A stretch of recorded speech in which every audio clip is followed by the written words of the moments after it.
اگر سکون چاہتے ہو تو مکانوں پر نہیں، انسانوں پر خرچ کرو۔ رویوں کی تکلیف اگر دل میں اتر جائے تو الفاظ اس کا مداوع نہیں کر سکتے۔ کبھی کبھی اپنے والدین اور بزرگوں کے پاس ضرور بیٹھا کرو، ان سے باتیں سنا کرو، ان کی زندگی کے بارے میں۔ ان لوگوں کے پاس بہت سی ڈگریاں تو نہیں ہوتی، مگر ان کی باتیں زندگی کے بہت بڑے بڑے سبق بہت آسان لفظوں میں سمجھا دیتی ہیں۔ انسان نصیحتوں سے نہیں سیکھتا، خطیبوں سے نہیں پروان چڑھتا، دوسروں کے تجربات سے بھی نہیں سیکھتا۔ انسان زندگی میں تب پروان چڑھتا ہے جب اس کے دل کا کوئی حصہ دکھ درد کی اذیت سے کٹ جاتا ہے اور اپنوں کے مایوس کن رویے اس کی کمر جھکا دیتے ہیں۔ بندے کا بندہ بننا مشکل ہے، نہ پیر بننا مشکل، نہ فقیر۔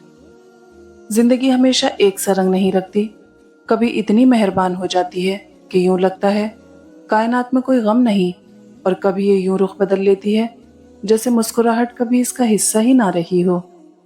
لوگوں کو قائل کرنے سے گریز کریں، اپنے وجود کو خود سے مکمل کریں، اتنی بامقصد زندگی گزاریں کہ کبھی تنہائی نہ ہو۔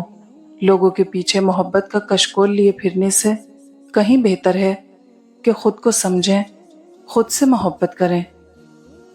آپ کی مشکلات آسمان جتنی بڑی ہی کیوں نہ ہو، اگر یقین اللہ پاک پر ہے نا، تو دنیا کی کوئی طاقت آپ کو گرا نہیں سکتی، اور نہ ہی کوئی مشکل آپ کو ہرا سکتی ہے۔ اللہ معاف کرتا ہے، ہم انسان معاف نہیں کرتے۔ یہ سارے گڑھے جس میں ہم گرے ہوئے ہیں، یہ اللہ نے نہیں کھودے، ہمارے کھودے ہوئے ہیں۔ اللہ تو عیبوں پر پردہ ڈالنے والا، بخشنے والا ہے۔ اس کی سب سے بڑی صفت ہی بندے سے اس کی محبت ہے۔ جو انار کے دانے ایسی باریکی سے ترتیب دے سکتا ہے، وہ قادر ہے کہ تمہاری زندگی کو تمہاری خواہش سے بہتر ترتیب عطا کرے گا۔